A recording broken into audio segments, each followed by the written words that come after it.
Well, hello everyone. I'm still a bit sick today, so we're not going to be doing our normal Honkai the Third video. Instead, we are going to be watching this to see what they say about it. I play Genshin as well, not that far into the game, but we definitely want to learn this. This was requested by Slime, so he's already seen it. Also, make sure you support the original video. We are going to subscribe and like since we are using it for a reaction. And we'll see how much I can pick up on it. Early days of Inazuma that all non-human species in Teyvat share a lineage, and thanks to recent information from Columbina and Nicole, I can make an So I've had this theory since the early days of Inazuma that all non-human species in Teyvat share a lineage, and thanks to recent information from Columbina and Nicole, I can make a compelling case for this, nearly 4 years after I had the initial idea. I am so fast. But see, the characteristics of these two lovely ladies strongly suggest that every non-human species in Teyvat can be classified as a type of angel. Now, obviously, I will be making a case for this later.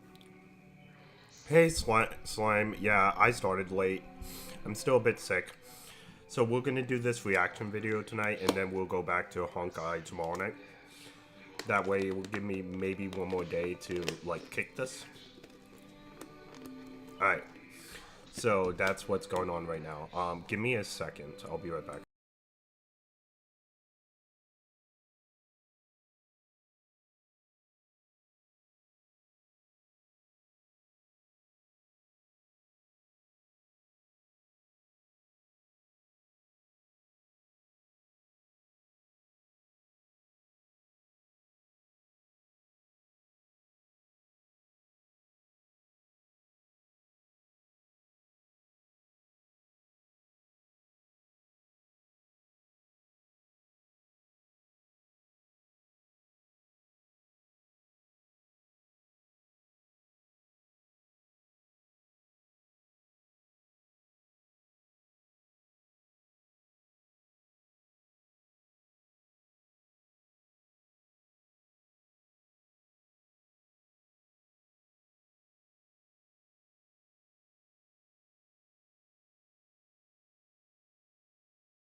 There we go.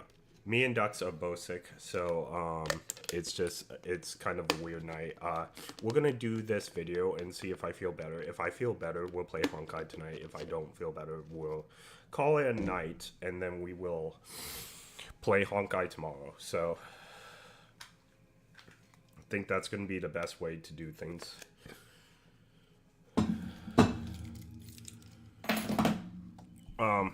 Fantastic. I got a mild flu. Okay, so it's everyone's skinny sick. Sickness, just runny nose, and icy throat feeling, but I don't feel sluggish and tired, so that's good. Interesting, I'm also sick too, Slime. We're all sick, okay? Every single one of us. Alright, let's see what they have on this Genshin lore. I don't know that much about Genshin, like I said at the beginning of the video. Just do not know, so. In the video, but that's not the only thing I want. I like how they put Persona music in this. You hear that background music? That's from Persona. It's the Persona idol music. When you're just like in normal shopping areas, that's music that they use.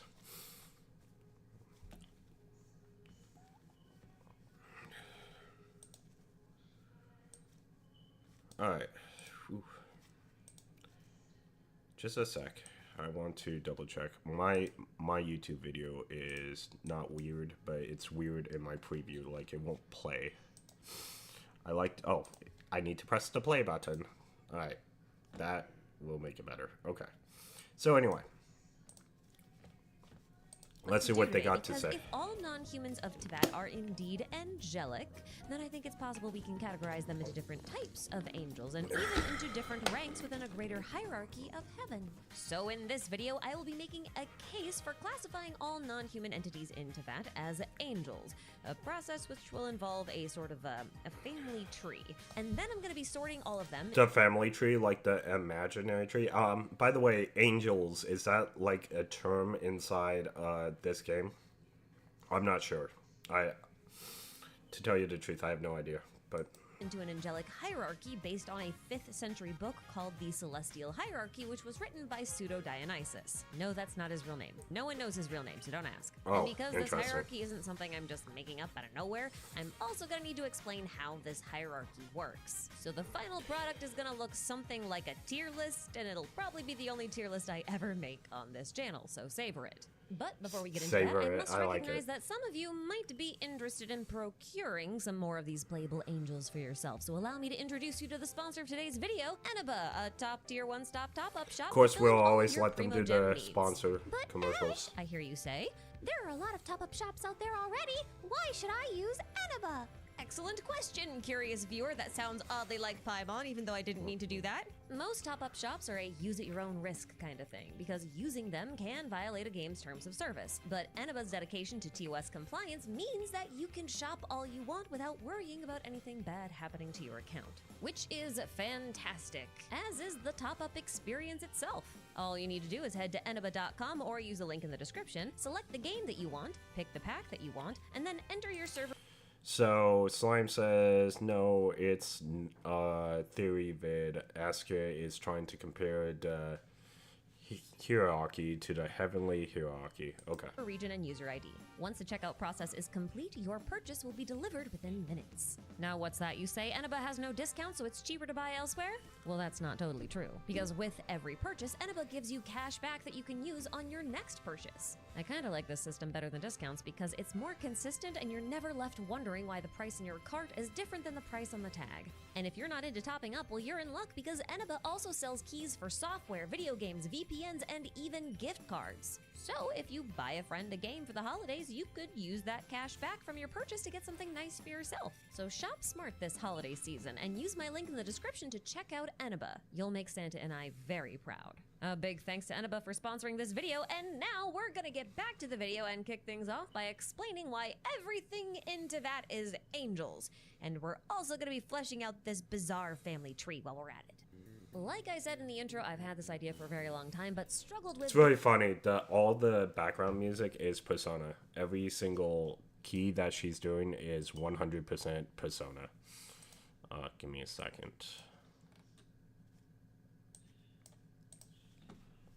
gathering enough evidence to justify my vibes. Because, like, my vibes back in version 2 were mostly based on the fact that Seelies were associated with angelic things like the Hall of Angels, but they were named after Scottish fairies. And despite the fact that they look nothing alike, I've always associated Seelies with crystal flies. Because crystal flies are basically fancy crystalline butterflies. And, like, throughout my childhood, fairies were always associated with insects and were often depicted with, like, having butterfly wings. So my— Wait. Fairies was depicted with insects? That is not my childhood. That's not my childhood at all. neurons just kept connecting crystal flies to Seelies without anything substantial in-game to back it up. And also, the then was looking at the Adepti and the Yokai like, huh. Even Ferngully, I mean, pixies were very different than bugs. Very depicted different. You know, so funny. These guys are kind of like based on little spirits, right? And that kind of sounds like a type of fairy, or at least a fae, to me. And then we got to Sumeru, where we learned about the Jinn, who were born from flowers that sprouted from a Seelie's blood, and that also sounded like fairies, because fairies are often born of flowers. And then we learned that the Jinn were placed Yeah, into but they weren't born of genies. I'm just saying.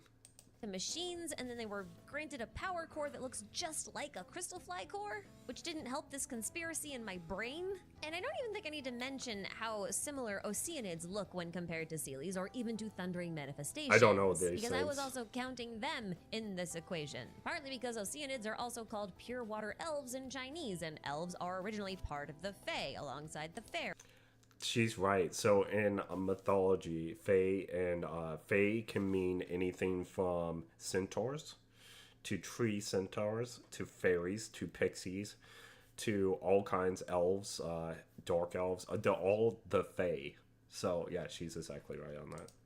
But this all came to a head later on when Xianyin came out and confirmed that races like the Adepti, or at least the non-human ones of the Adepti, manifest directly from the elements themselves. While it didn't really help my whole angels and fairies are the same sort of thing, and also the Adepti and the Yokai and the Oceanids are the same kind of thing agenda, it did kind of help me lump them into a singular lineage. They were all elemental beings, so they must be connected somehow. And now we have Nicole, who came along and declared herself one of the original Sealies, while also wearing accessories that look like crystal flies. And at this point, I think I'm going a little bit nuts. But it did kind of help me solidify this idea that fairies are angels, which is neat and helpful. Especially because I can now link fairies and crystal flies to the demon gods, because demons are just fallen angels and Sealies are quite literally declared angels in. That's actually decently biblical too. We actually do believe that demons are fallen angels.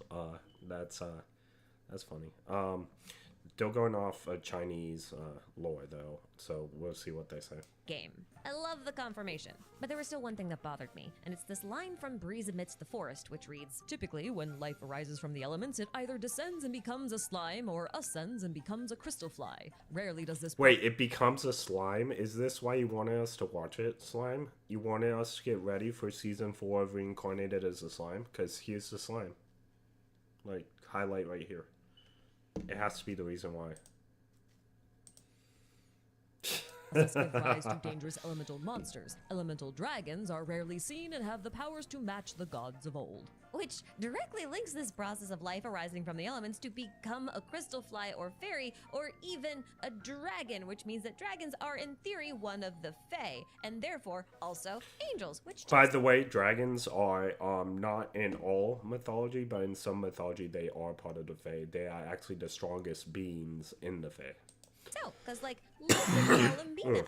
She looks like an angel, but is actually a moon goddess, and the moons were made by the Dragon King Nibelung, who was from the light realm. She doesn't look like an angel to me. She looks almost like one of those horror movies, like The Shining, or not even The Shining. What is it? The Grudge? She looks like the gore that comes out of the well. I mean... aka the elemental realm, and all of these angelic or fae-like eldritch, which means elf-like beings, are born of the elements. Ergo, everything is angel, and everything is also dragon because dragons are angels. If all of that But the dragon is part of the fae. It's a dragon. was a little bit too messy and hard to follow for you, don't worry. I'm gonna walk you through a mostly complete chart of the angelic genealogy, which should clarify a lot of things. Okay. When your kid is hurting and there's nothing you can do about it. Okay, let's begin. So the Dragon King Nibelung was born alongside the world of Teyvat and is responsible for the creation of dragonkind, which were the first life forms on the planet as far as... Yeah, apparently Eldritch before Lovecraft was called elf-like entity, which surprised me. Okay. No, and that makes him the original god of the world. And a god born of the light realm, which is what he is, also makes him the father of lights, which is what the celestial hierarchy calls the god. Like the one god, the only Abrahamic god that there is. So I think this comparison checks out. So the original god of the world, Nibelung, also makes him the father that's of lights, which interesting. is what the celestial hierarchy Father of lights, that's actually something that's biblical too. calls the god, like the one god, the only Abrahamic god that there is. So I think this comparison checks out. So the original god of the world, Interesting. Nibelung, used his will to create the 3 moon goddesses, Arya, Sonnet, and Canon. Now there is an intermediary step here that I had to add because as far as we know, the moons appear to be a little bit younger than the rest of the dragons. So primordial energies like phlogiston and the primordial sea should predate them to some degree. But they also seem to be directly connected to the moon's power of Kuvaki. Now, I have gone into depth on how I think the mechanics of this work, but for the purposes of today's video, I have made the assumption that Nibelung made Kuvaki first, which was then split into phlogiston and primordial seawater, and then also used to fashion the moons directly. I don't know if that's actually how it goes, but... Slime, do you think that's how it goes? I don't know. She's farther in the game than I am, so I have little input on, like, is this as far as it goes, or do you think this is what it seems to be?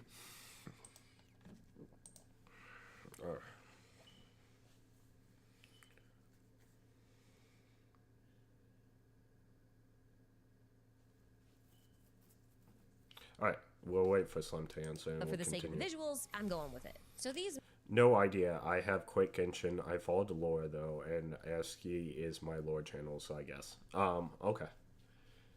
It surprises me you wanted to do Genshin lore video. But you're gonna have to watch my Genshin playthrough, so you're not out of Genshin yet. So I expect that, Slime. Alright. Sonnet and Canon, and they governed the Eternal, Iridescent, and Frost Moon, respectively. Do note that we only know for certain that Aria was the Eternal Moon. The assignments of Iridescent Sonnet and Frost Moon Canon are assumptions that I'm making based on the fact that Solnari appears to be another name for Sonnet, and Rerir was the Rasher of Solnari, or the Hunter of the Crimson Moon. And remember that the Crimson Moon is the Iridescent Moon. So Sonnet kind of has to be the Iridescent Moon, and that leaves Canon as the Frost Moon. Again, not I love the lore, but I kind of got burned out. Is it because it's open world and it's not like levels? confirmed in I'm just making a rational assumption. Now, Columbina is also a moon goddess, but she was not part of this original creation process, and thus not made by Nibelung, so I've marked her down as being born of the Frost Moon. Although that's not totally accurate, as she doesn't really appear to be a reincarnation or replacement for the Frost Moon, despite being the goddess worshipped by the Frost Moon Scions. Instead, she's confirmed to be the Welkin Moon. Give her $5 a month and she gives you Primos. So as far as we can tell, she wasn't made by Nibelung, but instead born from a wish made by the other moons, so that's... Wait, you have to literally give her $5 a month and she'll give you Primos? Somewhat, it took too much energy to move between maps. I see. But you can teleport, right? She's depicted as the child of the Frost Moon here. Incidentally, this might mean that Columbina is actually the sister of Andreas, since the wolves are children of the moon. I don't know if that's metaphorical or literal, but I'm gonna take it as literal because I think it's funny. Okay, so adjacent to the I moon, also we have would the take other it as creations, literal to Nibelung, tell you the dragon truth. sovereigns. While technically elemental in nature, while they manifest onto that... There is a lot of, if this is the case, this will be the case, or this is the case. So we're not standing on rock solid material. This is a theory based on theory, based on theory, based on theory so far. As you can, but after 3 years of playing, I did get tired. Alright, well, you still have to watch my watch through. That's non-negotiable, right, Ducks? Oh, I'm sorry. He only negotiates with ducks. They appear to have been born from more primordial forms of elements, so I have them branching off of Kuvaki because Kuvaki would be split into the modern elements later on by the heavenly principles. Now, we don't know a whole lot about the followers of the dragons, apart from Shui-Coatl, who fashioned his dragon lords from phlogiston and seems to have split Kukulkan from himself, and that all seems to have spiraled down into the Saurians, who should have some sort of shared parentage here, but also a weaker connection to the primordial elements, which makes them... I really like how she made herself a character in Genshin. She has a lovely voice, so I don't blame her for doing this. I actually, she chose the perfect character. I could actually hear this voice coming out of this character. Kind of cool. Less divine and more mortal. This is arguably the same situation. I wouldn't do such a thing because I can't market. Someone else owns the character. I had to make a, original character, as it were. So I can't do that, but if I could, I would be tempted. Think about how easy stuff would be. Yeah. The Baptismal Bishops are in, although their connection is to the Primordial Sea instead. Geo Bishops too. So the Primordial Sea, is that something like the Sea of Quanta? Now I'm starting to get theories from what she's saying. Although I don't know what... Is it like a baby verse of the Sea of Quanta, or is it actually the Sea of Quanta? Primordial power they would be of, because we just don't have one in Leeway, or at least not one that we know of. But see, the primordial scene makes me think of the Tide in Amphorius in Starwell, and then if it wasn't computer projection, it could actually be foreshadowing of the Sea of Quanta and stuff like that. Baptismal... Like, think about how the zombified Tide people were. They acted just like Honkai. So, again, Amphorius is based on HI3. Even though it's a computer program, it kind of showed us that the Tide represents, the Honkai, the Sea of Quanta, stuff like that. And then, this might be the same thing. I haven't made it to Primordial Sea, so I just don't know. ships aren't the only dragons on the side of the Primordial Sea in Mouvelet. We also have Scylla, or Skyla. I still don't know how to say his name. By token of his title of Dragon Prince. Tivit has completely different lore from the Honkaiverse. I disagree. I 100% disagree. And I'll tell you why. Alright, whether I'm right or wrong, Genshin is a Honkaiverse game. They have already clarified that Genshin does have the same lore. They're not pretending like ZZ. They have come out and told us that Genshin is connected to Honkai. Alright, that's why it's called Genshin Impact, Honkai Impact. Also, they had a collaboration in 2021 between Honkai Impact the Third and Genshin. We can assume that he was probably on the same level as a Dragon Lord, but, you know, Primordial Sea style instead of Phlogiston style. So unfortunately, that's mostly it for Nibelung's known offspring. So now we can introduce the Heavenly Principles, the new god of Tevat, because they are the progenitor of a whole separate line of angelic entities. Also, we can also see, unlike ZZ so far, that the characters in Genshin look very much like Honkai characters. The Earth guy, which I'm headed over. So I finished Mondstadt. Okay, now I'm headed to the Earth Kingdom, or whatever they call it, right? Guess who leads it? Don Han, or the original Don Han, right? Also, there is, during one of the events for Honkai and Genshin, that wasn't the crossover, one of Don Han's cousins crossed over into Genshin Impact. I don't remember who the cousin was or what their name was. But yeah, that happened. Well, I 100% don't agree. The lore from the World of Genshin, I literally cannot compare the game to the Honkaiverse. It is connected 1000%. Let me, do not doubt me when it comes to this stuff. Alright, give me a second. No, I do want to point what out. are we doing? Okay.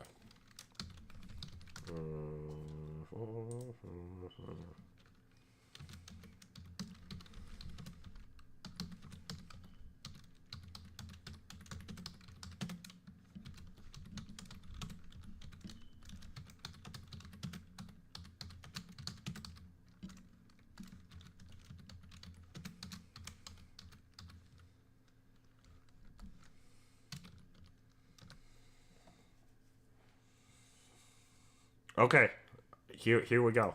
Genshin Impact, Genshin Impact, Honkai Impact the Third, and Honkai Star Rail are connected as part of the Shield Holyverse multiverse, primarily through the conceptual framework of the imaginary tree. While having separate stories, they exist as parallel branches or wards within the structure with lore hints, thematic symmetries, and shared character concepts, linking them together. Shared cosmology, the games are connected via the imaginary tree and the Sea of Quanta, representing chaos with the individual. Parallel connections. Characters from Honkai Impact III often appeal in Star Rail and Genshin as alternative versions. Raiden Mei, Akron, Venti, Wendy. Thematic links. Honkai Star Rail and Genshin both feature cosmetic themes, Stellarons, Geonosis, Eons, Celestia, that suggests a shared universe, with the theories suggesting Tevat is a ward within the larger Honkaiverse. Independent stories. Despite the game sharing the shared universe, each game is designed to be enjoyed independently without requiring knowledge of the others. But it does help to have knowledge of the others. Oh, is Honkai Star Rail linked to Genshin and Impact the Third? We should maybe watch this one. Not now, but... So you've played... We will save that, and maybe we will watch it afterwards if I still feel good enough. But yeah, I am 100% believe that Genshin is 1000% connected to the other games, more than I am about ZZ, and I am 99.9% on ZZ. Okay. It could have been Honkai the Fourth, but they changed the story for Genshin. Genshin Impact is not even the name of the Chinese title. Its translation is Original God. So the original universe, whatever. We don't know where Genshin fits in the timeline. We know that the events of Honkai Star Rail, for the most part, is like 8 years before the events of Star Rail. But we don't know where Genshin fits on the timeline.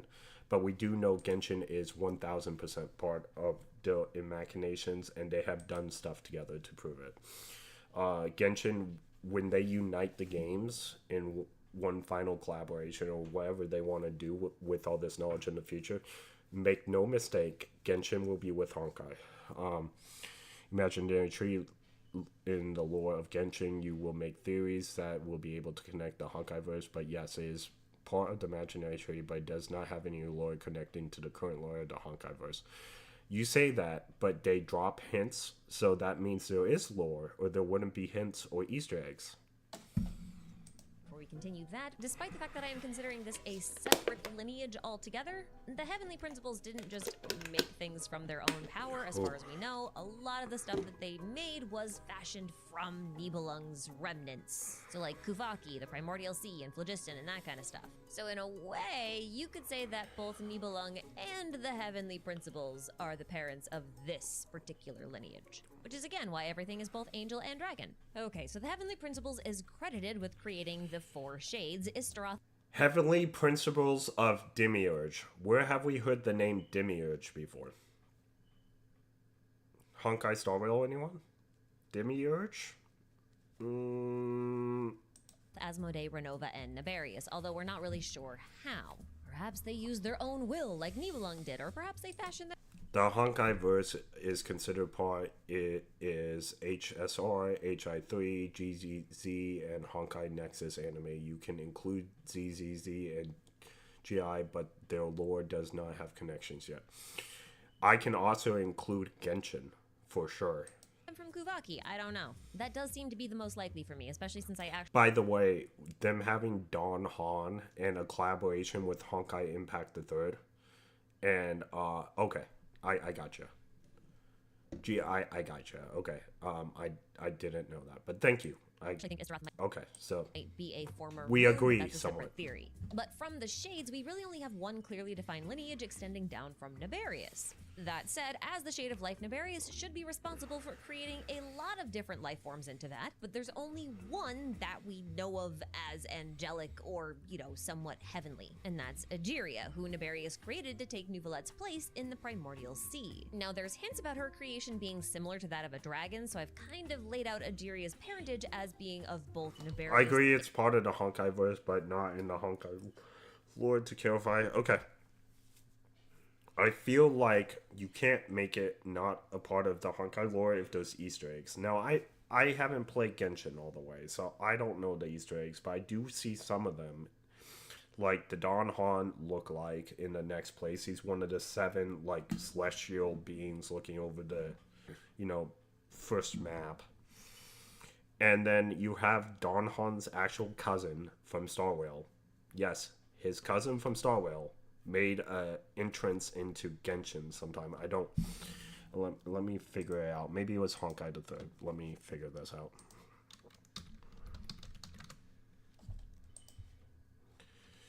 I found this out the other day, and I don't remember if it's Honkai the Third or here. Don Han's cousin...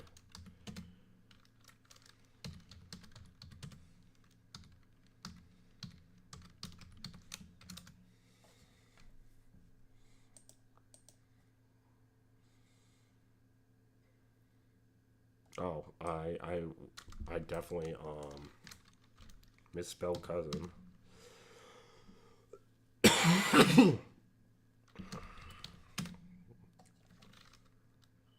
I am not spelling cousin right. Oh, there we go.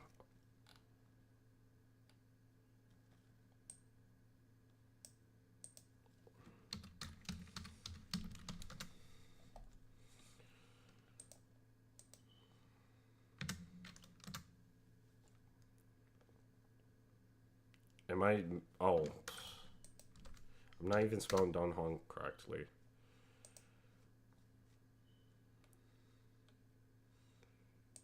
Am I spelling Don Han incorrectly? Let's do Starwell.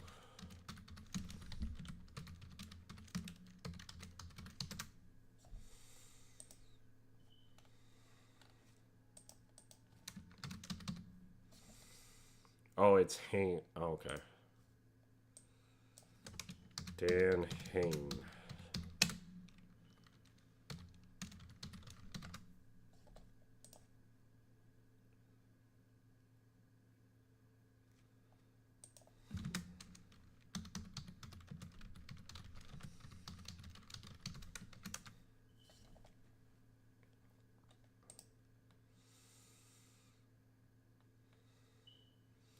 Okay, so it seems to be a meme, but I'll look more into it. I saw a lore video that said it was his actual cousin, but I don't remember what it was. I agree. It's Dane Hain. Yeah. And So Primal. I can't back up what I'm saying. So forget the Dane Hain reference. If I can't back it up, I can't use it right now. I will look for it in another stream. You'll see. And from Egeria allegedly came the Oceanids, like Rodea and Focalor, the latter of which split herself in two to create the mortal we know of as Farina. So Although I do think it's significant that the Earth guy in Genshin looks just like Don Han, right?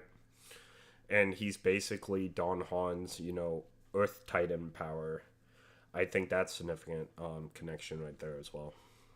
somehow this angelic lineage ended in a human. Now look, technically we can make the argument that there is a second lineage here that extends off of Istaroth, because Venti was a fragment of her Thousand Winds, and Zabai is apparently... He's 6,000 years old, correct, but he is also a Don Han lookalike, and where does Don Han come from?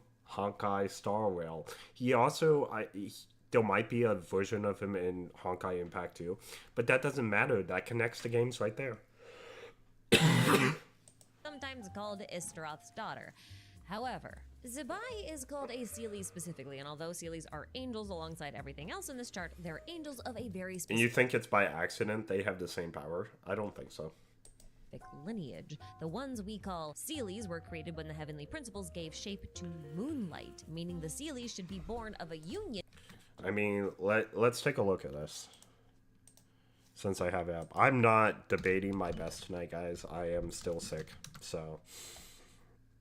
I'm normally more on top. Like, I would have researched that cousin thing before I talked about it, but let's do this. And, Song... Well, to be fair, I haven't got to his land yet, but it seems like he is Earth power, right? Don Han currently is demigod of Earth, right? So...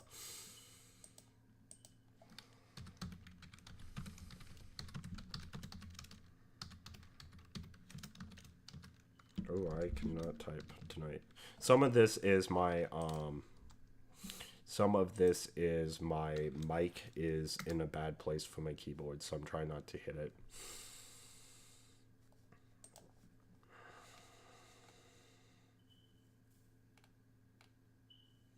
I wanted to see if we could get the pictures back, right?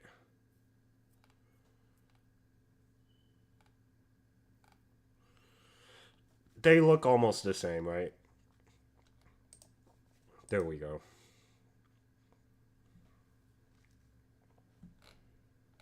Are you gonna show me the pictures? No? Then why do you even have me click on you? Alright, so this right here, as we can see right here, they look almost like the same person.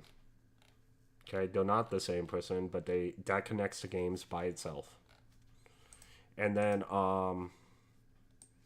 you also have, didn't Don Han also, like, someone gave permanence, the power of permanence to someone.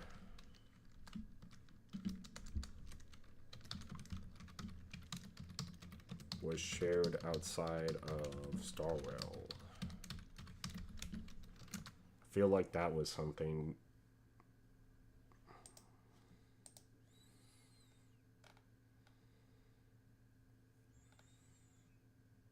I'll have to look that up too. I feel like the power of permanence was taken out of Star Rail and shared with another game. I just don't remember what game that was. In between the heavenly principles and the moons. And frankly, I don't really know what Venti's real deal is, so I'm going to ignore him. I don't know what his deal is, so I'm gonna ignore him. Noteworthy and confirmed Steelies include Koitar, Nabu Malikata, Sibylla, Nicole, Yahalt Takutin, and Zabai, and several of them are parents in their own right. Koitar in particular created the Snowland Fae, at least partially from the light of the Frost Moon, while Yohal Takutin created the Water Spirits. Nabu Malikata created the flowers from her blood that blossomed into the Jinn, and then later fashioned a phoenix-like bird called... So the Jinn are archangels, the Shadowland Fae archangel, and Uri's archangel. Called the Simurgh from her own divine power, who then later dove into Egeria's remains and created the Pari. All of the angels I just mentioned... Okay, there's permanence in HI3. Yeah, so... Star Wheel took permanence out of it and someone shared it with HI3. I think it was a Memo Keeper or a Snatcher, right? Something like that. But yeah, okay, it's not in Genshin, it's in HI3. Makes sense. Were born from primordial powers which end up looking like the elements, but the elements were actually created separately from all of this when the heavenly principles split the white light of Kuvaki into 7 colors. Life arising from these colors or elements. Give me a second. Now I'm on this tangent, right? So, hang with me. Is there lore connections?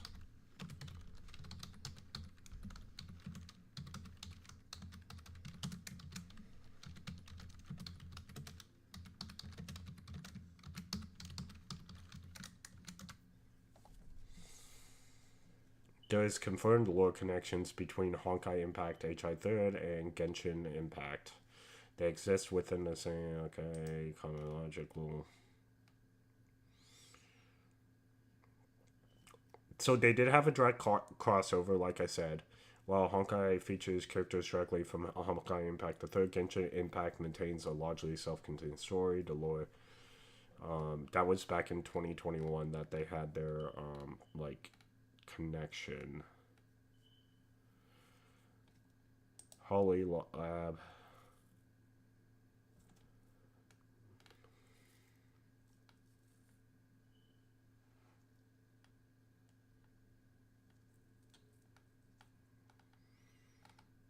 Oh, look at this.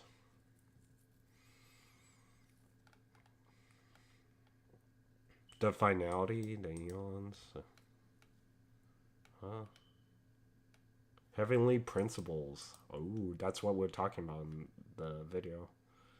Some of them. Well, not the whole video, but...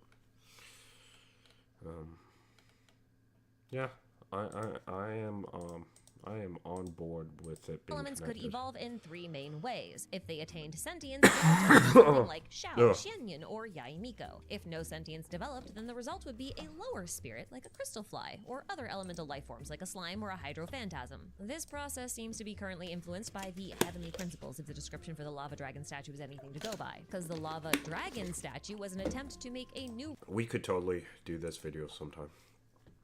I know the story. I heard it before. I just don't remember it fully. I do know that permanence went to one of the other games. I just don't remember what other game it was. Race based on humans, but the heavenly principles restricted its ability to gain sentience, which is kind of similar. Now I to do what know probably thanks to happens Slime, so yep. And that's basically the entire genealogy. But you're gonna notice that a few things are missing from this list, like many of the Archons and the Aranara. I didn't include the Archons because most of them have obscured parentage, with the exception of Farina and all of the Pyro Archons, who, unlike Farina, were born human and therefore do not belong on this list. Some Archons may have manifested from the elements, but others might be from other races, like Seelies, Shades, or even the Snowland Fae. Or maybe even a Dragon Sovereign lineage. It's really hard to say right now. But then we have like Rukkhadevata, who we do know the lineage of. She's an avatar of Irminsul, so she was born from Irminsul. But the problem is that we don't know where Irminsul came from, so I just don't have any idea where to put it on this map. Which also means that the Aranara she made are not on this map either. So, sorry about that. Now, before we move on to talking about the angelic hierarchy, because I am done with this bizarre family tree, I do want to point out the fact that aside from dragons, archons, and shades, and the moons, nearly every other human-shaped angel or angelic being can and often does possess a vision or a moon wheel, because the two are interchangeable. But this paints Venti's statement about how humans who possess a vision can become gods in a new light, because it's basically saying that humans with a vision can become angels. This is something that is possible in Abrahamic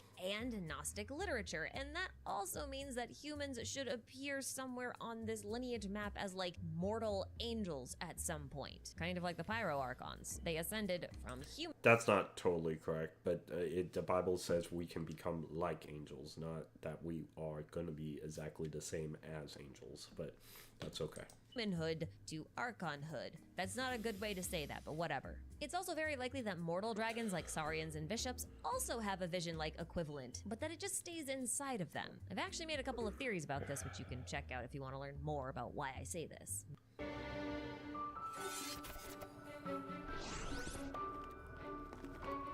What is this? Please, bring peace to Wishville. I'm not gonna lie, we used to play games with this kind of graphics all the time. It made me nostalgia for a second. It's gonna be some kind of like low rank gacha game. But Watch. for the purposes of ranking, I am not going to include any mortals on this list, except for Farina.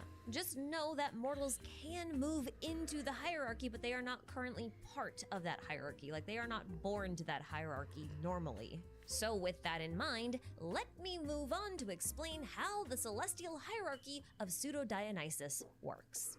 Like I said in the intro, the primary source I'm going to be using to sort angels into ranks is the Celestial Hierarchy by Pseudo-Dionysus. Not only is this book one of the most comprehensive pieces of Christian angelology in existence, it is also the one that seems to fit the most closely with the patterns that I see in Genshin's pantheon. But I'm also going to be pulling from works of St. Thomas Aquinas, who wrote about this extensively, as well as some Gnostic works, because while Nibelung's half of the genealogy looks to be quite biblical, the Heavenly Principles portion appears to be This is interesting for China to have so much biblical stuff going on in their games. I've noticed that in Star Rail and in Impact the Third so far. It's strange. It really is. More Gnostic, which is still biblical, but it's like Bible stuff with spice. There will be links where you can read these works in the description if you wanna, but they are not a prerequisite since I am going to explain how this Dionysian system works right now. The angelic hierarchy is split into 3 ranks, also known as orders, each of which contains 3 types of angelic beings referred to as choirs. In this system, angels are not ordered by strength, but are instead grouped together based on their responsibilities and general domain of influence. For example, angels of the first order concern themselves with the affairs of heaven itself and their service to God, while angels of the third order concern themselves with the affairs of the earth, leaving the angels of the second order to act as a sort of intermediary body that handles the communications and relationships between heaven and earth, and also the first and third orders. In addition to this, each choir within an angelic That order kind of reminds me of the Bible verse that Mormons always misquote or they put a meaning that doesn't actually exist when Paul says he was taken up to the third heaven. But like I said, that verse probably means that, you know, the earth or the sky, first heaven, the space, the second heaven, and the third heaven is where God dwells, right? So, that's what this reminds me of, is that verse. So appears to correspond to the themes of structure, knowledge, and action, respectively. Now, technically speaking, structure here is supposed to... let me go ahead and get a tissue real quick. I'll be right back.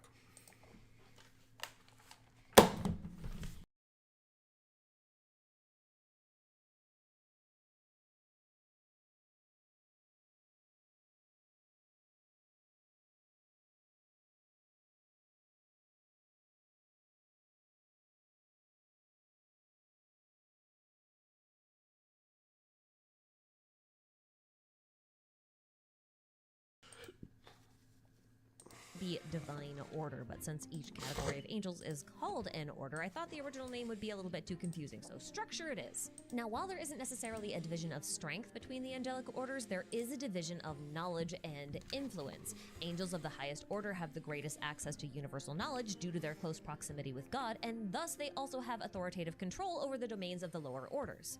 Makes Likewise, the sense. second order has more knowledge and influence than the third order, but less knowledge and influence than the first, again, due to their position relative to heaven. This is a pretty common setup regardless of the system of hierarchy that you're referencing, because higher angelic or demonic entities essentially always emanate downwards to lesser entities who occupy the sublunary sphere, and the shape that they take while in the mortal realm does vary quite a bit. Also important to note that the angelic rankings are not limited to lineage. Lineage kind of determines the starting rank, but it is possible, although uncommon, to move between the ranks. It's Oh, like interesting. doing a career swap. So yeah, that's basically how the system works in a nutshell. Next, we're going to go into more detail about each order's responsibilities while also sorting Genshin's non-human species into their respective ranks. That said, I need to first make one minor adjustment to the Dionysian system. That is to say, I need to add a 4th, or rather 0th, rank for God. This isn't necessary for the Dionysian system, typically, because that system only accounts for a single god. But Genshin isn't just looking at its celestial hierarchy through a Christian lens, it's also accounting for Gnostic influences. In other words, multiple gods. So as we established, the original, true Abrahamic style So, pagan. Gotcha.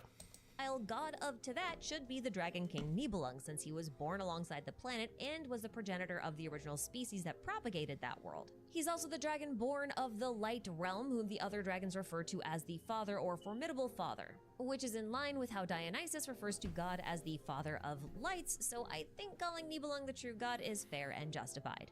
That said, Nibelung was defeated by the Heavenly Principles, who now rules Tevat as if they were the true god. This makes the Heavenly Principles a good candidate for the role of the Gnostic Demiurge, or the false god.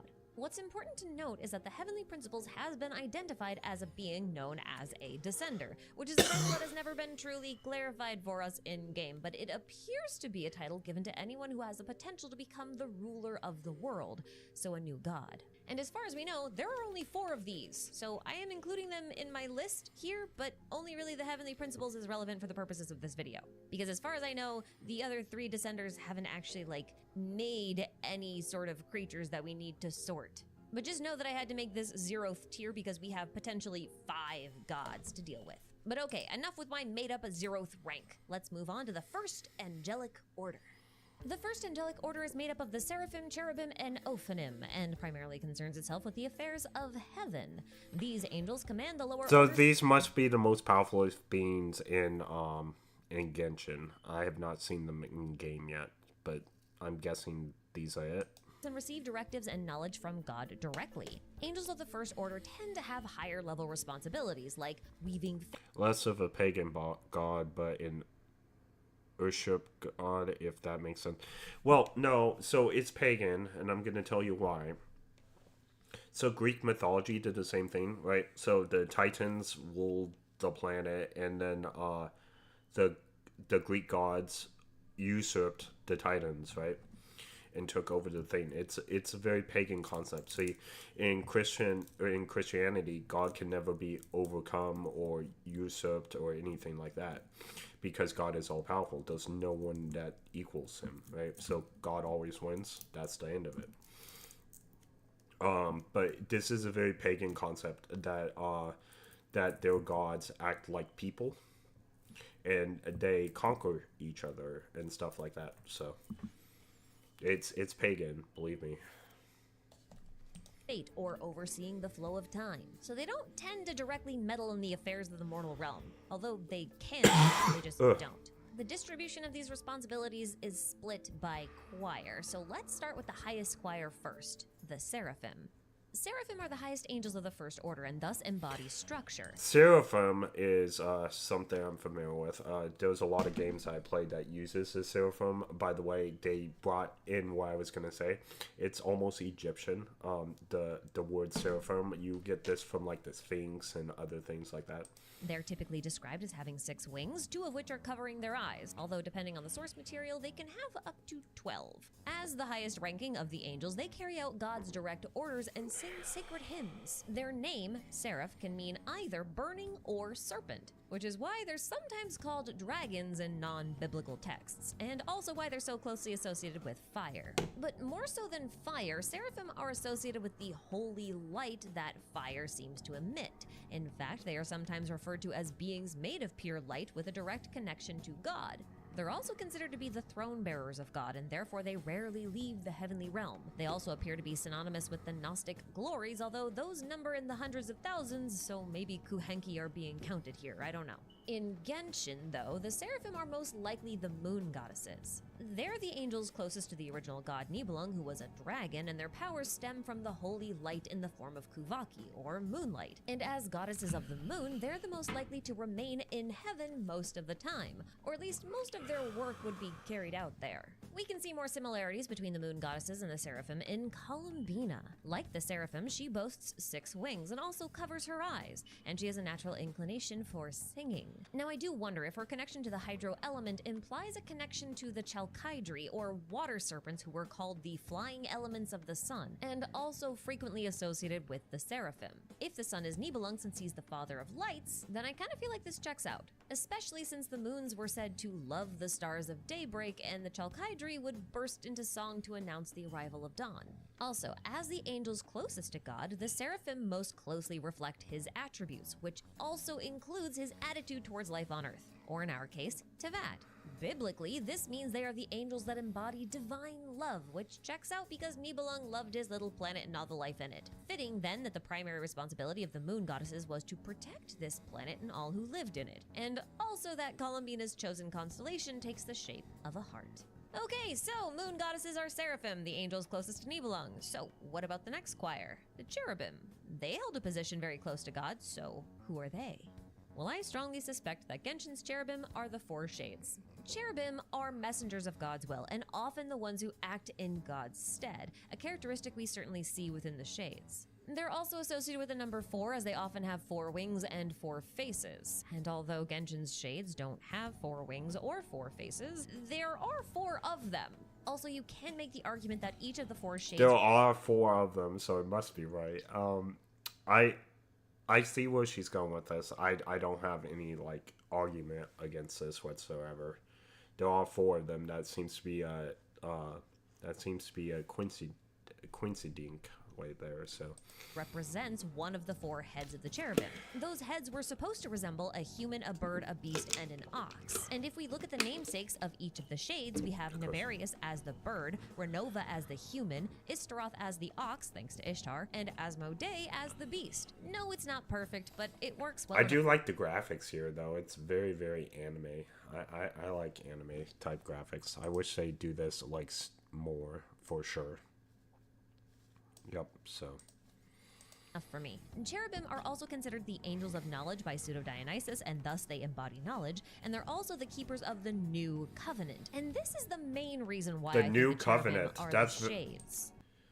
The New Covenant is very biblical. Jesus Christ died on the cross for your sins, and whoever believes in him shall not perish. That's the New Covenant in the New Testament, so...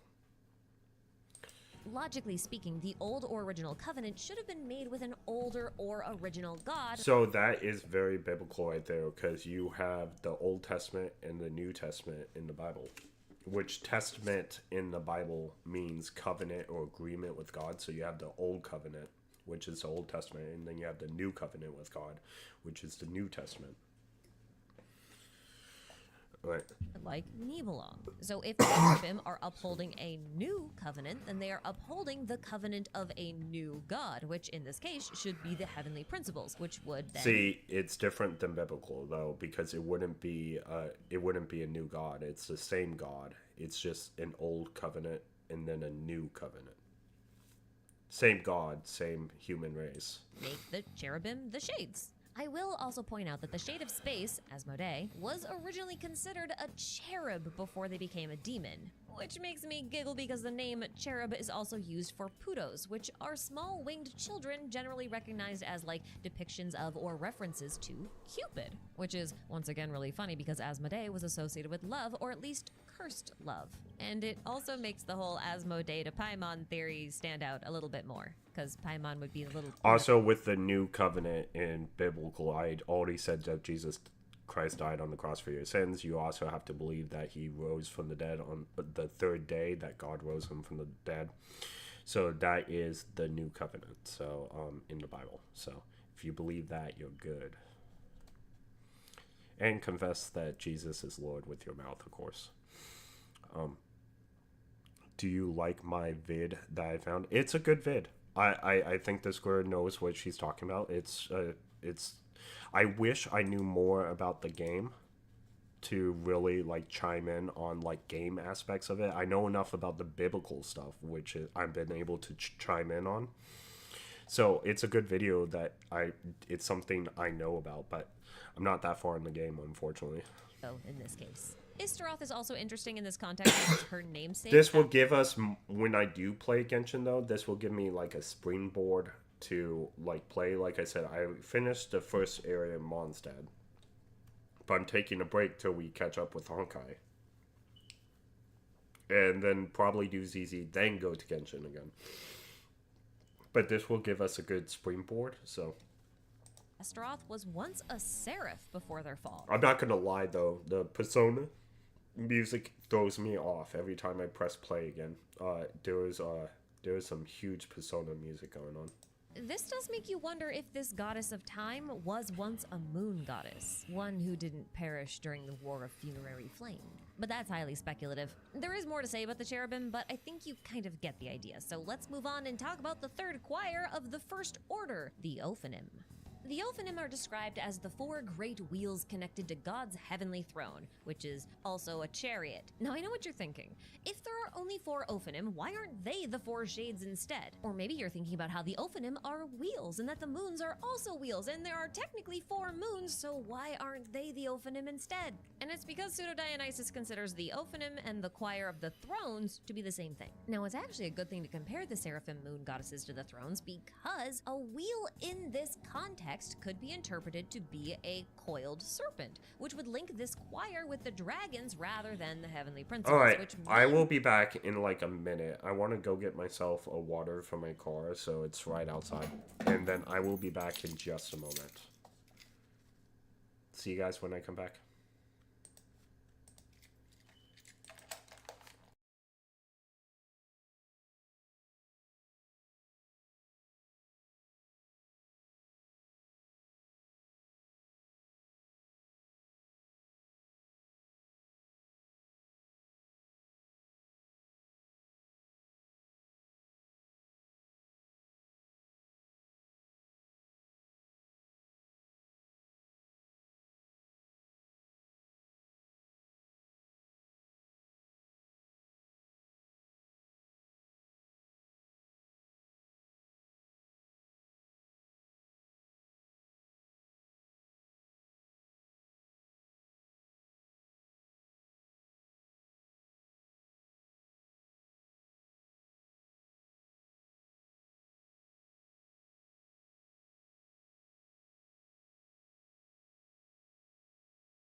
Okay, I am back. Ooh. that we're looking down Nibelung's half of the genealogy chart to find our perfect candidate, the 7 dragon sovereigns. Why perfect? Well, Pseudo-Dionysus described the thrones as the foundation of God's authorities, manifestations of God's power, so their main responsibilities included overseeing God's judgments, orders, and records. And that, to me, sounds a lot like the 7 dragon sovereigns. Not only is each dragon sovereign supposed to possess a divine throne in heaven that encompasses their authority over Tevat, but dragons in general are quite concerned with contracts. Wait, are records, these and the of course, 7 with the Don Han look-alike in the board? Are these those 7? I'm guessing that's what they are. divine judgment. I think if you wanted to illustrate the relationship between the choirs of this order, we could do so by looking at a chariot. God would sit in his chariot and decide where he wants to go. His seraphim would act as the drivers of the chariot, so he gives his desired destination to them.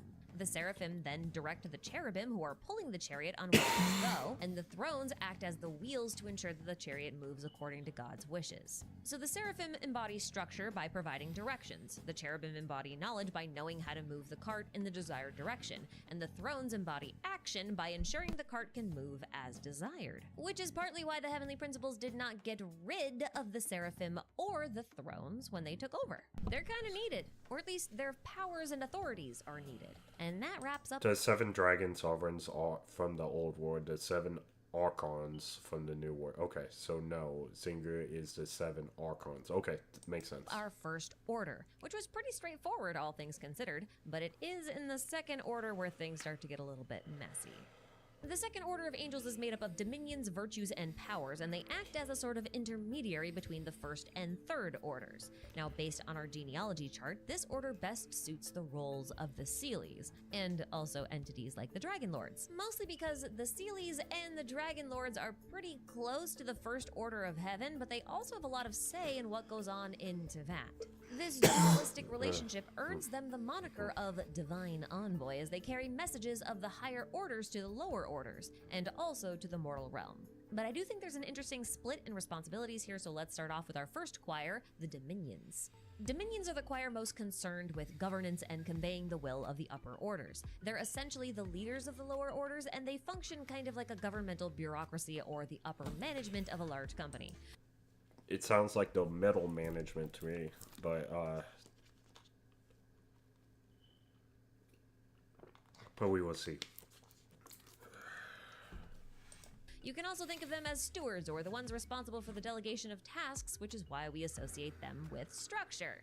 This description best fits entities like Shweekwaddle's 13 Dragon Lords, as well as Kukulkan, who were not only stewards of specific regions of Natlan, but also held governmental office and concerned themselves with carrying out the will of their sovereign, who belonged to the First Order. Also, Pseudo-Dionysus refers to dominions as lordships, so it only feels right to assign Dragon Lords to this choir. And I know a prince isn't technically a lord, but a prince is still a pretty elevated title, so I think we should also count Scylla, Skyla, or Scylla, however you say the name, please help me. This looks cool. Look at that water gameplay, guys. That looks cool. In the choir of Dominions as well. I assume other sovereigns had similar attendance in the Dominion class, but there's no information to draw from in-game. Now, the reason I'm not including any Seelies in this choir is because the responsibilities of the Seelies are a much better fit for the next 2 choirs. So I'm going to be sorting the named Seelies into the choirs of virtue and power based on what we know about them. Also known as the authorities, virtues are called the Lords of Causality and the caretakers of the cosmic order within the material world. For this reason, they're associated with fate and thus method. Okay, this girl right here with the red hair, I don't know who she is, but she is famous. This girl with the red hair right here. I see so many women dressed up as her at cons. Like, she is probably the most dressed up Genshin character ever. Like, every 5 Genshin girls, there's like one of these. Reason they're associated with fate and thus methods of prophecy like astrology, or perhaps taking care of the branches of Irminsul, which is a tree directly connected to the fate and history of the world. They ensure that things operate as they should, which in Genshin terms probably means that they were responsible for ensuring mankind did not deviate from the mandate of fate issued by the Heavenly Principles. For that reason, we can say that they embody knowledge. Seelies of this choir were likely the ones responsible for guiding mankind and teaching them whatever the Heavenly Principles thought they should know, thus making them the emissaries or messengers of the higher orders, hence divine envoys. Now, we know the names of several important Seelies, 3 of which I think easily fit the mold for virtues, specifically Nicole, Sibylla, and Nabu Malikata. Nicole fancies herself a bit of a prophet and observer of Irminsul, as well as an avid historian and teacher.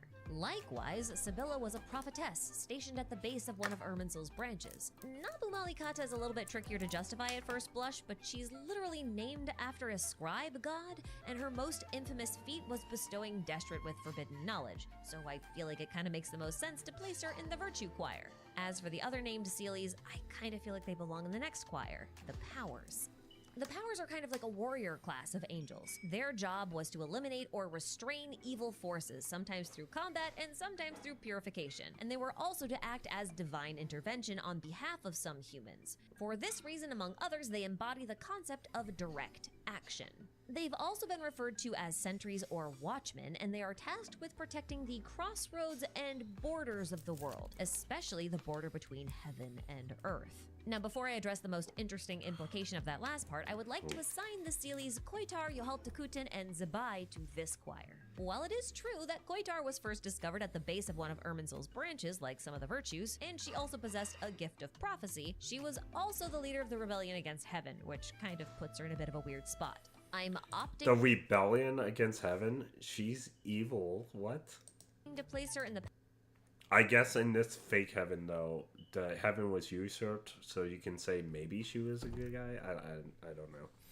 power choir over the virtue choir, though, because I personally think that Koitar is someone that we know, but also someone I will not name because now is not the time for a very long explanation. Just know that I'm kind of biased about this placement. Yohaltakuten, on the other hand, might not be noted in any combat-like situations as far as I know, but she did take up guardianship of Natlan by following Renova's instructions to reconstruct the ley lines.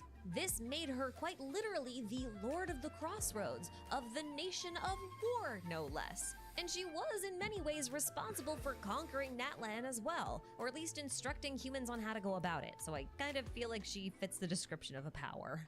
And then we have Zabai, the Celadon mayor, whose placement here is admittedly a bit shaky. She is presumably a former resident of the Moon, and she's also called the Daughter of Istaroth, which should make her a better candidate for the Choir of Virtue rather than Power.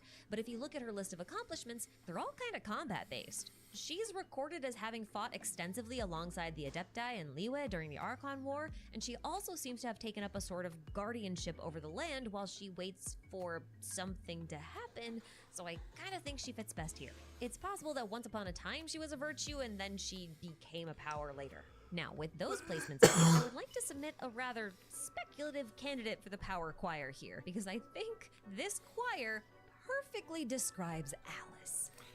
By the way, doesn't anyone see this looks like a ZZ character named Alice. Also, she acts a little bit like Cyrene with the winking. I don't know. This does look like a ZZ character named Alice, so they're both blonde too.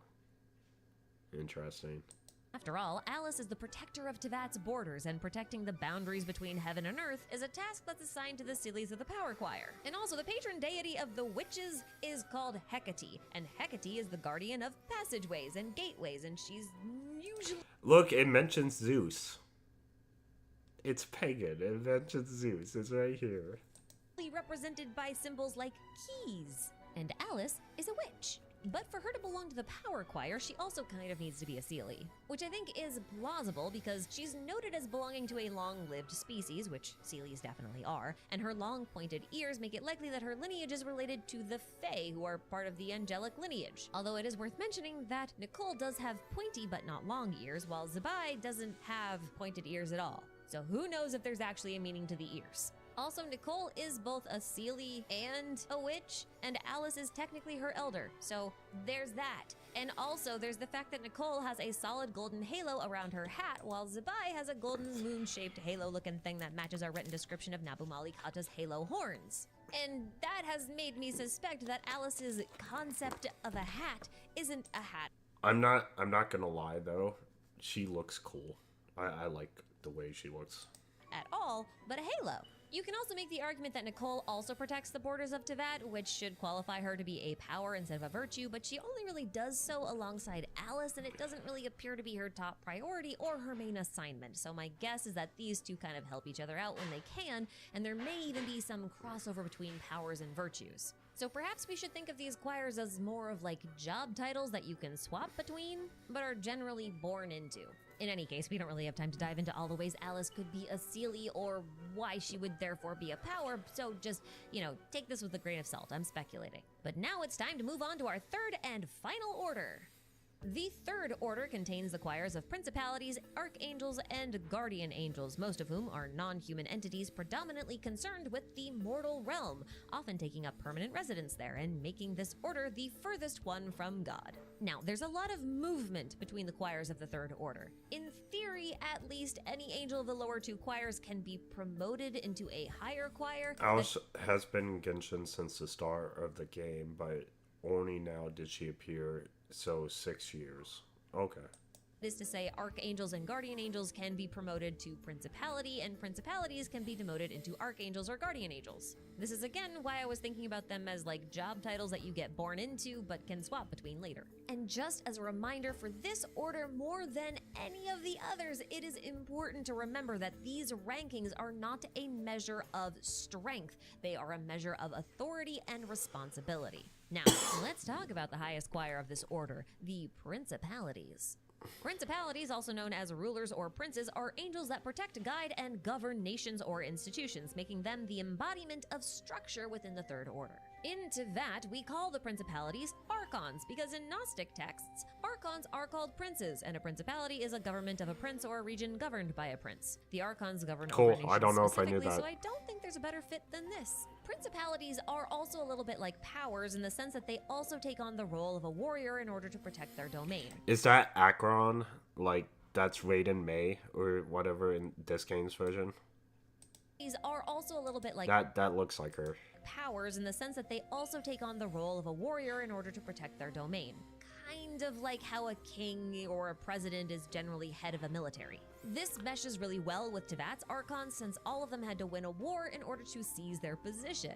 They were also given a fragment of heaven's power in the form of the 7 divine thrones that originally belonged to the Ophanim, or the thrones, or the 7 dragon sovereigns, whatever you want to call them. It's kind of like giving them an artificial divine mandate. For what it's worth, I also think the god kings like Deshret, Remus, and Decarabia belong to this choir, and I also think that they may have belonged to the original angelic lineage that made up the principalities before the archons came along, since, you know, they kind of performed the same role. This may even extend to other notable regional deities like Orobashi or Havria, but we know little to nothing about their lineages except for the fact that they were of the human realm. Now, this probably means that they manifested directly from the elements like the next 2 choirs, and if we count Zhongli among their number, then that would make sense. While we don't Yeah, it's John Lee. We talked about him.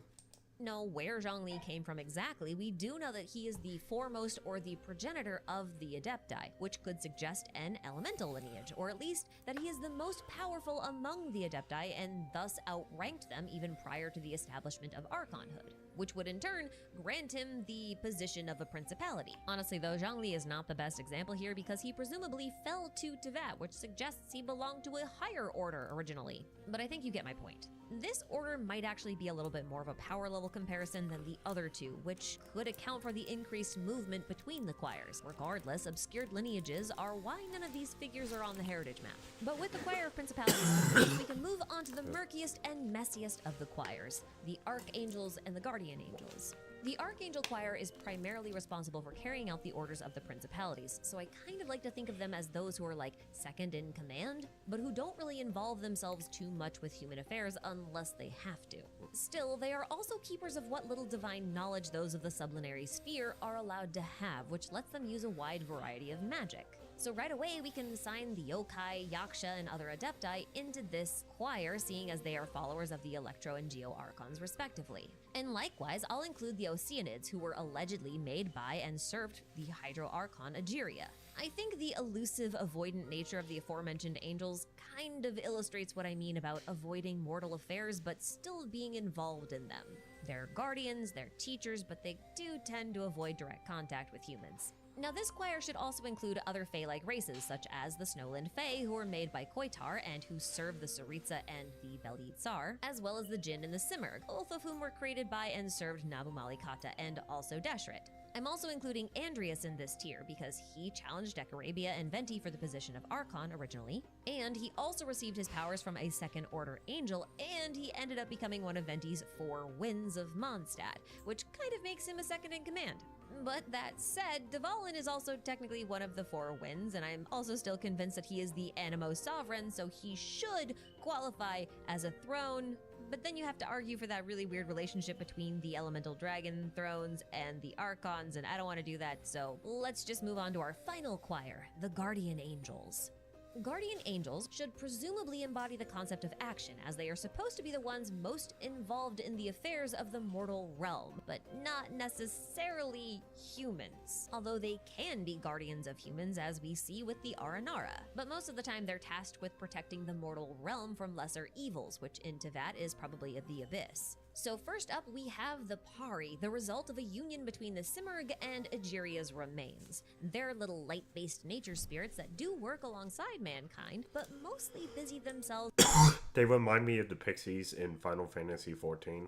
They had pretty much the same job. with the natural world. So very similar to the Aranara. I think the Wayab also fit within the Guardian Choir as spirits who literally guide and guard the tribes of Natlan. I think there's a good case to be made for their submission into the Archangel Choir too, but I'm kind of gonna ignore it. Similarly, I think the lowest ranking dragons like Saurians and Bishops should also fall into this category as they perform a guardian role for the land, and also because dragons are more or less manifestations of nature in general, so I do think we should consider them to be sort of mortalish nature spirits to some degree. Incidentally, I also think that this tier should include Venti, like Venti's original form as that tiny little wind sprite. Partly because he was like the size of a little Pari, he was certainly not of an Archangel rank.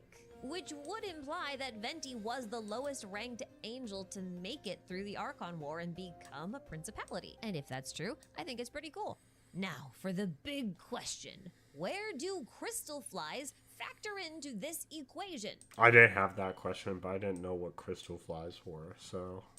Well, they don't. By They don't. virtue of their limited cognition, they don't really qualify as an angel at all. Due to their lack of sentience, their divinity has become too diluted to even justify the lowest of rankings. And I think a lot of things into that kind of fall into this category. Now, look, I know I didn't rank everything, but I think I did enough to where you could kind of just fill in the blanks. I think the rules and conditions are pretty well defined, and frankly, that's good enough for me. So I think we'll leave it there. But before I go, I would love to thank all of my lovely channel members for putting up with my nonsense and supporting me. Especially because they never know Just what they're really so gonna that get. we You could can get a see all crazy of them. theory, you could get a recap video, you could get something like this, which was completely unexpected. Like really, who thought I was gonna be making one of these? I bet none of you, not a single one of you. It was a surprise. A good surprise or a bad surprise, I don't know, but it was a surprise. Gotta keep you on your toes. But thank you guys, I appreciate it. And also, a very big thanks to you, dear viewer, for watching. And also to Eneba for sponsoring this video, I appreciate that as well. I am off on my next adventure into Theoryland that probably hopefully won't include me having to read about 900 pages of theological research. I swear I was speaking in the most archaic English dialect for like 3 days straight. It was ridiculous. Anyway, thanks again, take care of yourselves, drink some water, and I will see you in the next one. Ta-ta for now! Okay, that was a very well put together video. I don't know enough to argue with her on it, and what she said sounded correct to me, at least, for like the most part. The only thing I had was just like minor biblical stuff that she said, but it's a very like loose interpretation on those works that she was reading from. As far as like putting it into game theory, I don't know if that's exactly what it is, because it did sound like she was making one assumption to The another Death Star assumption. exploded in a brilliant... But I do think that her assumptions sounded right.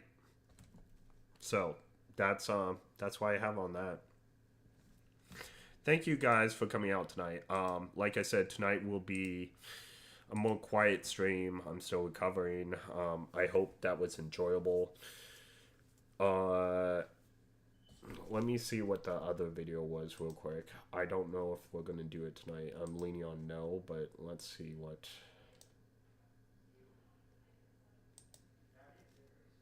So you've played Genshin Impact. Okay. Well, I think because we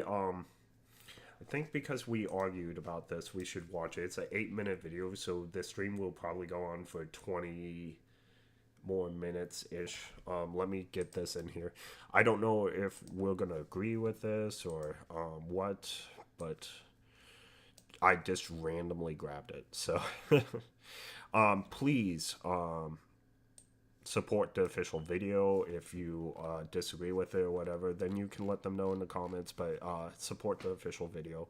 We are going to we are going to subscribe as always, and good job, Slime, finding that Genshin video. I gotta go in here and make sure that this is in the description. Alright, so this will be in the description. Alright, let's take a look at it. And we're gonna call it a night after this one. Or Honkai Impact 3rd. And with the release of Honkai Star Rail, you're probably wondering, are these games connected? And if so, to what degree? And this has been the biggest question that I've had for years. But after finally playing through the beta of Honkai Star Rail... Okay, so this is years old because he's talking about the beta of Star Rail. But I don't know if you heard this, but today it's been... it has been 100% confirmed that Welt's voice actor is got fired from Star Rail. Let go. So that's why he's not voiced in patch 3.8. It's unfortunate. Star Rail, I realized that there are some connections that are on an insane 5-head, way too dank galactic level that I honestly cannot wait to play the game again. Now obviously you can still play Honkai Star Rail as a standalone game, and it's amazing because it's familiar, yet still introduces a brand new experience throughout the game. But if you're familiar with either Genshin Impact or Honkai Impact 3rd, you will understand so much more about both of those games when you play Honkai Star Rail. Now before we talk about what all the connections are, we need to first understand how these games are connected. Within Hoyoverse, there's a concept known as the Honkai Universe, and the worlds of we talked about this earlier. Genshin Impact, Honkai Impact 3rd, and Honkai Star Rail all fall under this concept. And within this overarching... And so does ZZ, but they were unaware of ZZ when this video was made. Honkai Universe exists a gigantic tree known as the Imaginary Tree. Correct. And just like a regular tree, it has branches, and from the branches have many different leaves that acts as independent worlds. And so, Genshin galaxies. Impact, Honkai Impact 3rd, and Honkai Star Rail are the individual leaves or worlds on the imaginary tree, all existing in parallel with one another. Now, there are a few important things that we have to understand. First, the world of Genshin Impact does fall under the entire Honkai universe. Second, when Honkai Impact 3rd refers to bubble universes, it means worlds that are also on different leaves. And third, the different worlds that we travel throughout Honkai Star Rail are not individual leaves, but worlds that exist within the Honkai Star Rail by itself. That makes sense. Now, that's the basic concept of how these games are connected on the imaginary tree. But to really understand what's actually happening, we need to talk about what's known as the Sea of Quanta. Remember the imaginary tree from earlier? Yep. Well, There's think a of sea. this tree being completely submerged underwater. And this water... It's wrong now. The second is wrong now. Okay. What's wrong about it? Let's get some slime knowledge. I think I know what you're gonna say is that the Honkai Star Rail, the words inside Honkai Star Rail are not part of the same leaf. I think that's where you're going with this, right? Is the Sea of Quanta. And the Sea of Quanta is basically a chaotic space.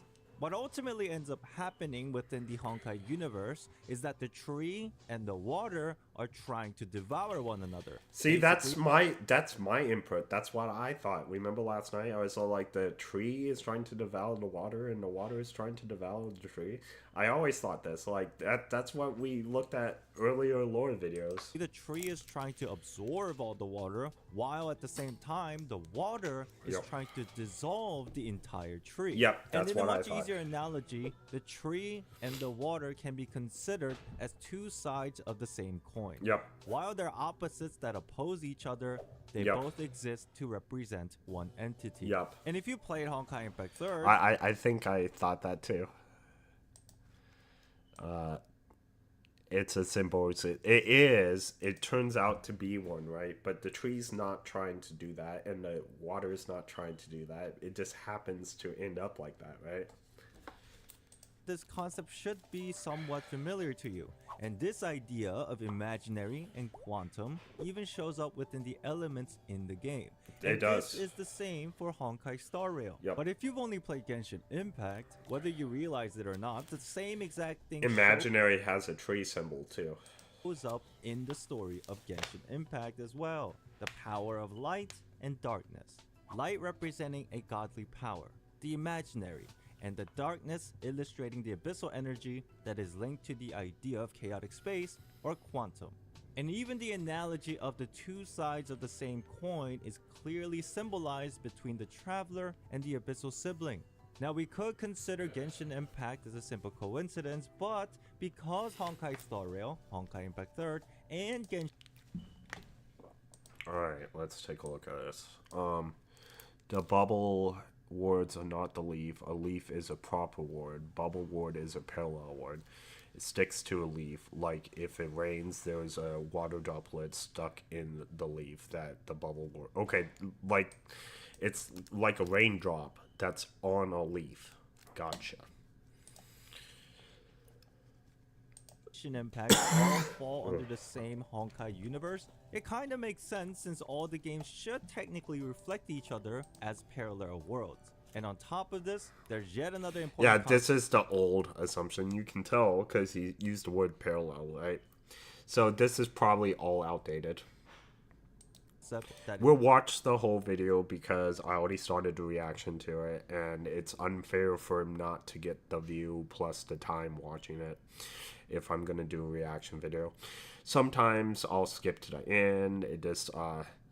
It's only 8 minutes, so I don't want to do that to him. Last night was special because the video was just wrong, right? So is continuously this was an old assumption. This isn't like done in bad faith. showcased in all the different games, the cycle of repetition, and the samsara. Now to illustrate why this connection is occurring throughout Genshin Impact, Honkai Impact 3rd, and Honkai Star Rail, we need to learn about I am curious too, even if all these other assumptions are wrong, right? Because it's been 2 years since this video was made, or 3 years, or whatever it was. Even if all his other assumptions are wrong, what if the link between Genshin and Honkai were like exactly right? So the third entity that exists between the imaginary tree and the Sea of Quanta, the Honkai. yep. What is the Honkai? I'm sure some of us have some suspicions about it already, but if we don't know, if we consider everything between Honkai Impact 3rd and Genshin Impact, along with the additional context from Honkai Star Rail, the truth behind the Honkai becomes Alright, that woman from last night is so rude in the criticism of her vids. I could not believe it. So this is my thing. If you're gonna do reaction videos and give your reaction, you're gonna have to believe that people are gonna disagree with you. Slime, I'm sure you're one of the 30 people in my comments that disagreed with me adamantly, but I won you over. At least, you're a fan of my channel and everything. Because I'm not mean about it. I take what everyone says and I throw out things that don't make sense to me till they do, and then, I just move on from there. But how you win people over, especially on YouTube and stuff, is that you listen to what they have to say and you take it for what it's worth. You and Tomato both are one of those two fans that came out of the 30 people that absolutely fell in love with my channel. But you guys adamantly disagreed with me on my lore, right? So I don't know why people are like that, for sure. very easy to understand. We already mentioned that the tree and water are essentially trying to devour each other, Oof. but neither is successful. And the reason why they are coexisting with one another is because of this mysterious power called the Honkai. In a simple explanation, think of Honkai as the regulator of the conflict between the tree and the water. It essentially keeps the tree from completely absorbing. Also, you're not the only two. Andre has done it as well, and he's been here. Trying to remember. There's like 5 of you guys all together, and Slime, your attendance is the best out of all of them, apparently. Because Tomato used to come to every stream. I'm not sure what's going on with Tomato lately, so I'm almost at the point where I want to message him because I just want to make sure he's doing okay. But the water and also keeps the water from completely dissolving the tree. And then what happens is that the Honkai regulates which leaves to cut from the tree, and this leaf is the only thing that gets dissolved in the water, which is eventually... Hey Dux, I saw your message in Discord just now. I'm gonna wait till we're done with the stream. We're getting close to done with the stream, and then I'll read it. Alright. Island is still pretty accurate for how outdated this info is. Okay, good. Let's zone by in. the tree to grow more leaves with the passage of time. So basically, Honkai has the ability to destroy specific worlds, So we knew that the Honkai could destroy specific worlds. In fact, the Honkai tests from the imaginary tree whether a leaf is worthy enough to stay on its branch. Yeah, so born worlds can be reborn in the future within the relationship between the imaginary tree and the sea of... So, question. Let's say a leaf gets cut off. Maybe I don't know this, so I can't think of it right now. The memo snatchers, right? And the memo keepers, the whole thing is to, like, take memories and to, like, remake the universe if things go wrong with those memories. If there's no leaf, are they going to make an imaginary leaf and plant this, like, memories of wards in it? I guess... If you know about the imaginary tree, I guess the Garden of Recollection, what are you doing, or how can you do this? Quanta, and Honkai is the reason... I'm gonna think about that, because I think I can come up with the answer why, I just don't know it right now. No idea. I'm gonna think about this and maybe come up with my own theory on it. I think I can. I don't know why right now. Why there's a perfect balance. Because if there's no leaf, then you're going to make a memory of a leaf. And if it's the memory of the leaf, how would the tree even accept it on its branch? So, you know what? I'm going to think about this. Between the tree and the leaf. And if you really think about it, this is the cycle of repetition and samsara within the entire Honkai universe, which also includes Genshin, because although the word You have to Honkai think that the Garden of Recollection isn't crazy or off its rocker, because they've traveled to Honkai the Third and they've done like things that you have to know what you're saying to be able to do these things. is never mentioned in the game of Genshin Impact, this repetition and samsara is conceptualized within the game. The constant destruction of civilization that is being repeated because of a certain forbidden knowledge. And this is also represented on a civilization level within the story of Honkai Impact 3rd through the history of the previous era and the Honkai. And even within the game of Honkai Star Rail, we can notice something similar. The destruction of civilization relating to an unknown power that exists within the game. Now with that in mind, maybe there's a reason why this Triquetra symbol keeps appearing in all the different games within the... Oh, see, this connects it too. This was worth the video right here. Look, it's the same symbols. It's the same symbols in all three games. The Honkai universe. It's almost as if they're hinting towards a unity between the imaginary tree, Sea of Quanta, and the Honkai in a cyclical repetition and balance. But that's just my crackpot theory. I don't know. I like there it. are way more connections that shed some light through the game of Honkai Star Rail. Like how Stellarons are so similar to Gnosis and Herrscher cores. How March 7th, Paimon and Kiana all seem to have amnesia at the beginning of the story. Oh, and look how at that. godly beings are trying to take control of history while we journey through the world to uncover the past and ultimately change our predestined fate.